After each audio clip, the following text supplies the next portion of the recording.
Hello and welcome back to my channel. आज की इस वीडियो में हम लोग डिस्कस करेंगे क्लास 12 का इंग्लिश जो फ्लेमिंगो बुक है उसका सेकंड चैप्टर लॉस्ट स्प्रिंग। इसके बारे में हम लोग इस वीडियो में पढ़ेंगे। दोस्तों, ये जो स्टोरी है ये बहुत ही ज़बरदस्त स्टोरी है। दो बच्चे के ऊपर है, एक का नाम होता है साहिब आलम और एक का नाम होता है मुकेश। तो मैं पूरा आपको स्टोरी समझाऊँगा, ठीक है।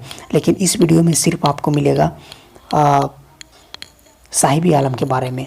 सेकंड वाला जो वीडियो है आएगा उसमें आपको मिलेगा मुकेश के बारे में।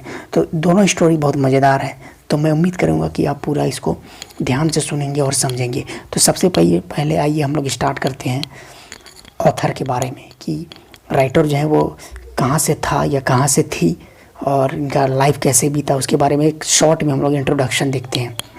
तो आइए स्टार्ट करते हैं। Let's get started about the author. Annie Young, 1964, was born in Rourkela and spent her childhood and adolescence in Hyderabad. ये जो एनी जंग है इनका जन्म हुआ था राउरकेला में और इन्होंने अपना ज़िंदगी का चाइल्डहुड और एडल्सेंस कहते हैं 13 साल से लेकर 19 साल का जो बीच का जो एज होता है उसको इन्होंने बिताया था हैदराबाद में।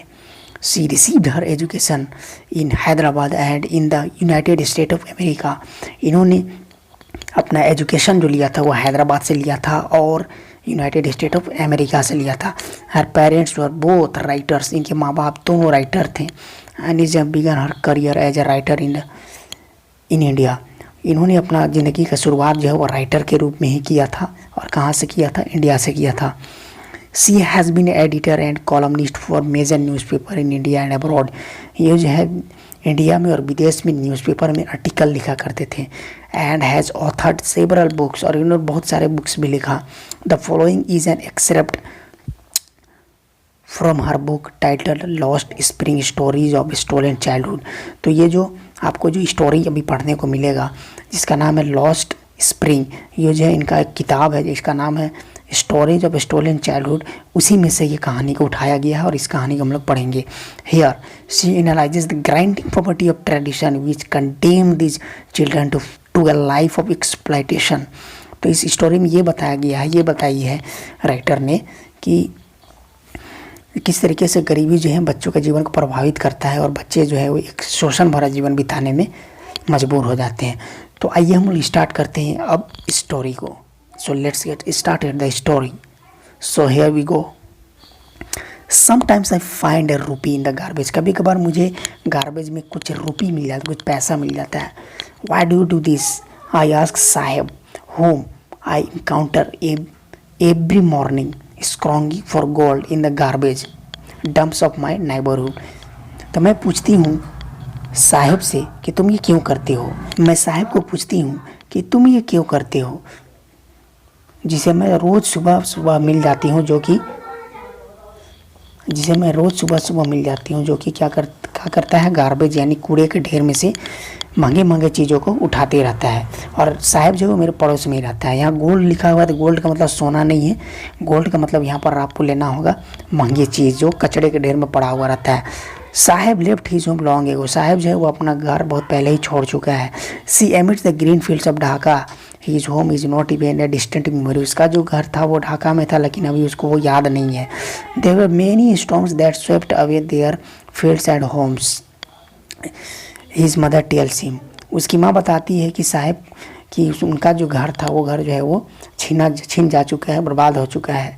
That's why they left looking for gold in the big city where he now lives. इसलिए साहिब क्या करता है कि अब वो बड़े बड़े शहरों में कूड़ा कचरा से महंगी महंगी चीज़ों को जो है वो उठाते रहता है। I have nothing else to do. मेरे पास करने के लिए कुछ नहीं है। ही मटर्स, वह बोलता है, वह बड़बड़ाता है। लुकिंग है, दूसरी तरफ देखते हुए। गो to school I say glibly realising immediately how hollow the advice must sound. तो मैं उसे बोलती हूँ, राइटर बोलती है कि मैं उसे बोलती हूँ तुम स्कूल जाओ, और मैं सोचती हूँ, मैं रियलाइज़ करती हूँ कि ये जो मैं बोली स्कूल जाओ ये किस तरीके से उसको प्रभावित करेगा, क्या इफेक्ट उस पर डालेगा। There is no school in my neighbourhood. वह बोलता है कि मेरे पड़ोस में कोई स्कूल नहीं है। When they build one I will go. जब कोई स्कूल बन जाएगा तो मैं जाऊँगा। If I start A school will you come. अगर मैं कोई स्कूल खोलूँ तो क्या तुम आओगे? आई आस्क मैं साहिब से बोलती हूँ, हाफ जोकिंग, मजाक करते हुए। यस ही सेड, वह बोलता है हाँ, स्माइलिंग ब्रॉडली, हंसते हुए। A few days later I see him running up to me, कुछ दिनों के बाद मैं क्या देखती हूँ कि वो जो साहिब है वो मेरी तरफ दौड़ते हुए आ रहा है। ये जो स्कूल रेडी, और वह मुझे सब बोलता है कि आपका स्कूल तैयार हो चुका है। It takes longer to build a school I say, तो मैं उसे बताती हूँ कि स्कूल बनने में समय लगता है। Embarrassed at having made a promise that was not meet, मैंने उसे ऐसा प्रॉमिस किया था, ऐसा वादा किया था जिसका कोई मान्य मतलब नहीं है, मैंने यूं ही बोल दिया था। But promise like mind abound in every corner of his bleak world, लेकिन इस तरह का वादा जो है उसको उसके जीवन में हमेशा मिलता ही रहता है। After months of knowing him, कुछ महीने के बाद, उसे जानने के बाद, I ask him his name, मैंने उसका नाम पूछा। साहिब आलम ही अनाउंसेस, तो उसने कहा Sahib Alam. He does not know what it means, उसे ये पता नहीं है इसका नाम का मतलब क्या होता है। If he new it's meaning, अगर उसे अपना नाम का मतलब पता चल जाएगा जिसका मतलब होता है लॉर्ड ऑफ द यूनिवर्स, यानी ब्रह्मांड का राजा, he would have a hard time believing it, तो उसे यह विश्वास करने में समय लगेगा। Unaware of what his name represents, he roams the street with his friends, अपना नाम का मतलब तो वह जानता नहीं है और वह इधर उधर गलियों में अपने दोस्तों के साथ क्या करता है, कूड़ा कचरा उठाते रहता है। An army of barefoot boys who appear like the morning birds and disappear at noon, ठीक उसी तरह जिस तरीके से पक्षियाँ जो सुबह में निकलती हैं दोपहर में आ जाती हैं, उसी तरह ये अपने दोस्तों के साथ क्या करता है, नंगे पैर निकलता है सुबह में और दोपहर में ये शाम में वापस आ जाता है कचड़े का ढेर से महंगी महंगी चीज़ों को उठाकर। Over the months I have come to recognise each of them, बहुत महीने लग गए उन सभी बच्चों को पहचानने में मुझे। राइटर बोलते हैं मुझे महीने लग गए उन सभी बच्चों को पहचानने में।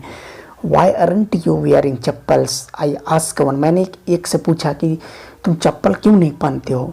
My mother did not bring them down from the shelf, he answers simply, तो बच्चा बोलता है कि मेरी माँ जो है वो शेल्फ से, शेल्फ कहते हैं कोई भी अलमारी का ऊंचा जगह होता है वहाँ से, तो वहाँ से चप्पल उतार के नहीं देती, इसलिए मैं नहीं पहनता हूँ, एक बच्चा बोलता है। Even if she did he will throw them off, adds another, तो उसमें से दूसरा बच्चा बोलता है कि अगर इसकी माँ उतार भी देगी तो ये नहीं पहनेगा उस चप्पल को। Who is wearing shoes that do not match, जो कि एक ऐसा जूता पहने हुए होता है जो मैच नहीं करता है। When I comment on it he shuffles his feet and says nothing, जब मैं यह चीज़ बोलता हूँ, जब मैं ये बात बोलती हूँ उसको, तो वो क्या करता है, अपने पैरों को देखता है और कुछ नहीं बोलता है। I want shoes says A third boy who has never owned a pair all his life, उसमें से एक बच्चा बोलता है कि मुझे जूते चाहिए, उसमें से एक बच्चा बोलता है कि मुझे जूते चाहिए, जो ज़िंदगी में कभी जो है वो जूता नहीं पहना था। Travelling across the country I have seen children walking bear foot, जब मैं कंट्री में इधर उधर ट्रेवल करती थी तो मैं देखती थी कि बहुत बच्चे जो है वो खाली पैर जो है वो इधर उधर घुमा करते थे, जैसे इन सिटीज़, शहरों में, ऑन विलेज रोड ये सब में, गाँवों के रोड में। It is not lack of money but a tradition to stay barefoot is one explanation. तो इसमें से एक बच्चा बोलता है कि हम लोग जो है वो चप्पल लिया नहीं पहनते हैं, तो ये इसका वजह ये है कि हमारे पास पैसा नहीं होता है, इसकी वजह से हम लोग नहीं पहनते हैं। I wonder if this is only an excuse to explain away a perpetual state of poverty, तो मैं अचंभे में पड़ जाती हूँ, मैं आश्चर्य में पड़ जाती हूँ कि ये सिर्फ एक बहाना है अपना पॉवर्टी, गरीबी को छिपाने का। राइटर बोलती है कि ये सिर्फ एक बहाना है ये गरीबी को छिपाने का। I remember a story a man from Udipi once told, मुझे कहानी याद है, मुझे स्टोरी याद है जो उडीपी का एक स्टोरी है जो किसी ने मुझे बताया था, वो याद है। As a young boy he would go to school past and old temple, मतलब जब एक कोई बच्चा छोटा होता है तो वह एक टेम्पल, एक मंदिर में जाया करता था पहले। Where his father was a priest, जहाँ पर उस टेम्पल में उसका जो पिता है वो एक पुजारी थे। He would stop briefly at the temple and pray for a pair of shoes, तो वो क्या करता था, वो बच्चा जो छोटा बच्चा वो जहाँ जाया करता था टेम्पल में और वो क्या करता था कि प्रे करता था एक जोड़ी जूते मुझे मिल जाए इसके लिए। 30 years later I visited his town and the temple which was now drowned in an aura of desolation। तो फिर राइटर बोलता है कि 30 साल के बाद मैं उसी जगह घूमने गई, जो कि वो जो पूरा जो दृश्य है, जो टेम्पल वगैरह था, वो अब उस तरीके का नहीं रहा है। In the backyard where lived the new priest there were red and white plastic chairs. तो वो जो मंदिर है उसमें जो जगह है, जो बैकयार्ड है, उसमें क्या है कि अब जो है वहाँ पर रेड कलर और वाइट कलर के प्लास्टिक के चेयर्स लगे हुए हैं। अ young boy dressed in A grey uniform wearing socks and shoes arrived painting and through his school bag on A folding bed. तो एक छोटा बच्चा जो है वो क्या करता है, दौड़ते हुए आता है, हाँफते हुए, जो कि ग्रे यूनिफॉर्म पहने हुआ है और जूते और मोजे जो है वो पहने हुआ है, और वो अपना स्कूल बैग को जो है वो फोल्डिंग बेड में फेंकता है। लुकिंग एट द बॉय की तरफ देखते हुए। I remember the prayer another boy had made to the goddess when he had finally got a pair of shoes. तो जब मैं उस बच्चे की तरफ देखता हूँ तो मुझे याद होता है कि जो बच्चा जो प्रे करता है, ठीक है, गॉडेस से, जो देवी से जो प्रे करता है, वो क्या हो जाता है, ऐसा लगता है कि उस देवी ने उसका जो प्रे किया था, जो प्रार्थना किया था, उसको सुन लिया और इस बच्चे को जो है पेयर ऑफ शूज मिल गया। Let me never lose them, the goddess had granted his prayer. तो क्या होता है कि वो बच्चा जो है फिर वो उस जूते को खोना नहीं चाहता है। Young boys like the son of the priest now वोर शूज। अब जो है और भी बच्चे जो हैं उसकी तरह, पुजारी के बेटे की तरह जो है वो शूज पहनने लगे हैं। But many others like the rag pickers in my neighbourhood remain shoelace. लेकिन बहुत सारे ऐसे बच्चे अभी भी हैं, भी हैं मेरे पड़ोस में जो कि अभी भी जूता नहीं पहनते हैं। My acquaintance with the barefoot rag pickers leads me to Seemapur, a place on the periphery of Delhi yet miles away from it. तो ये जो मुझसे ये जान परिचय हो गया था उन बच्चों के साथ, मतलब जो रैग पिकर्स होते हैं, जो कचड़े उठाने वाले बच्चे होते हैं खाली पैर में, उनसे मेरा ये जान परिचय होता है और जो हो गया है। और मैं जो है उनको देख के एक सीमापुरी जो है एक जगह है दिल्ली में, मैं उसकी तरफ मेरा ध्यान चला जाता है, जो दिल्ली से अभी भी थोड़ा दूर में है। Metamorphically those who live here are squatters who came from Bangladesh back in 1971। और जो ये जो जगह है सीमापुरी, इसमें क्या जो लोग हैं वो आए हुए हैं बांग्लादेश से, जो जब 1971 में जो अलग हो गया था बांग्लादेश इंडिया से, उस टाइम से आए हुए हैं। Sahibs family is among them. तो साहिब का जो परिवार है उसी में से एक परिवार है। Seemapuri was then wilderness. Seemapuri जो है तभी क्या था, एक वाइल्डरनेस था, ठीक है। It still is but it is no longer empty. अब यह पूरा वैसा नहीं रहा, अब खाली नहीं रहा है। इन structure of mud with roofs of tin and tarpaulin, devoid of sewage, drainage or running water, live 10,000 rag pickers। और ये जो सीमापुरी का जो जगह है उसमें मिट्टी के घर हैं सिर्फ, ठीक है, उसमें छत हैं, टीन के छत वाले घर हैं, उसमें ना सीवेज है ना ही वाटर का सप्लाई है सही से, और उसमें लगभग कितने लोग रहते हैं, 10,000 कचड़े उठाने वाले जो लोग वहाँ पर रहते हैं। They have lived here for more than 30 years without an identity.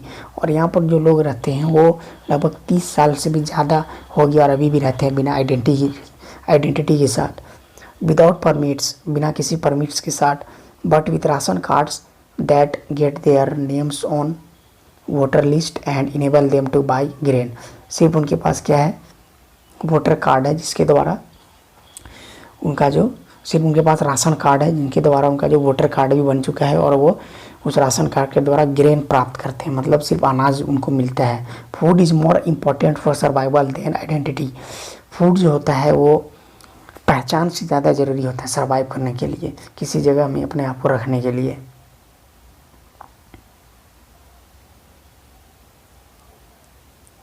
If at the end of the day we can feed our families and go to bed without an aching stomach, we would rather live here than in the fields that give us no grain. Say a group of women in tattered saris.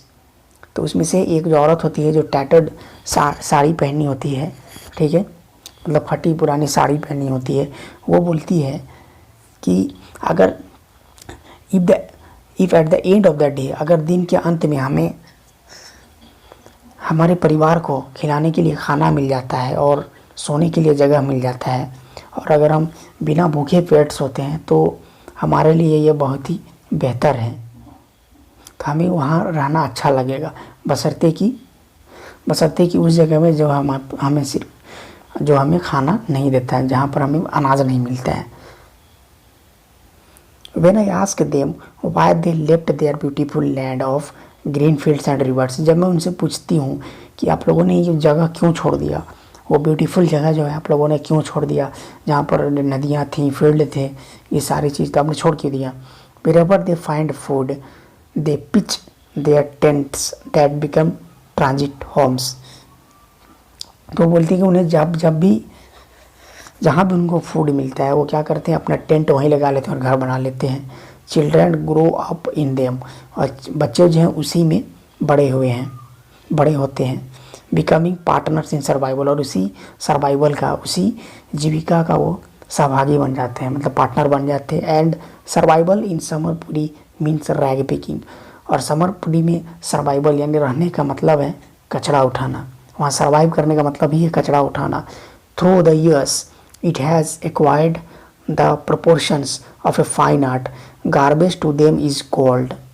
तो through the years, ये काम सालों साल करते हुए, कचरा उठाने का काम करते हुए उनको इसमें एक हैबिट बन चुका है, वो एक कचरा उठाने में एक्सपर्ट बन चुके हैं, ठीक है। It is their daily bread, A roof over their heads, even if it is a leaking roof. साथ ही साथ ये भी इसमें लेखिका बोलती है, राइटर जो बोलती है कि यही उनका डेली काम है, ठीक है, यही उनके लिए जो कचरा उठाना है, यही काम उनके लिए क्या है, ब्रेड भी दिलाता है, यही छत भी दिलाता है उनके लिए, और ये उनका रोज़ का काम बन चुका है। But for a child it is even more, लेकिन किसी बच्चे के लिए उससे भी ज़्यादा है, छत से भी ज़्यादा है और ब्रेड रोटी से भी ज़्यादा है ये कचरा उठाने का काम।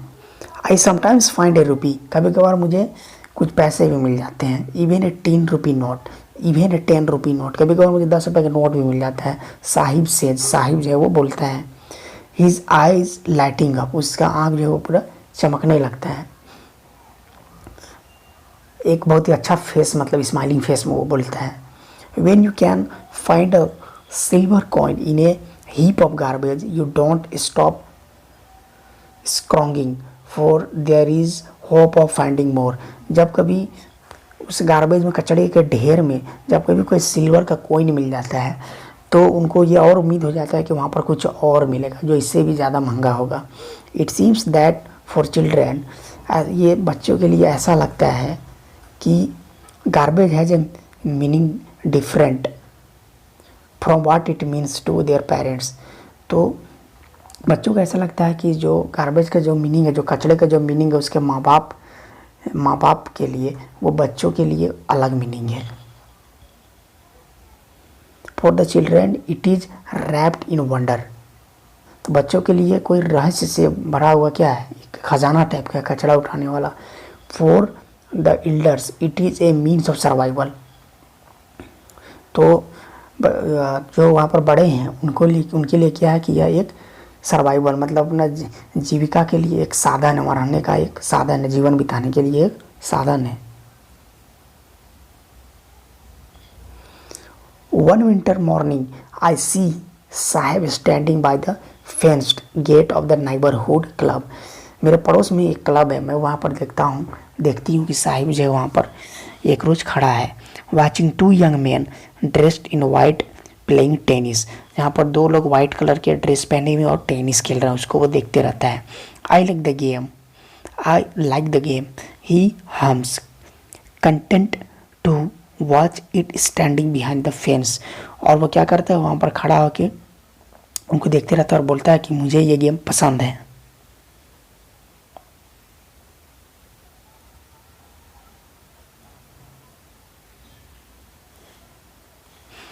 आई go inside when no one is around. मैं अंदर जाता हूँ जब वहाँ पर कोई नहीं रहता है। ही एडमिट्स, वो बोलता है, वह स्वीकार करता है। The gatekeeper lets me use the swing.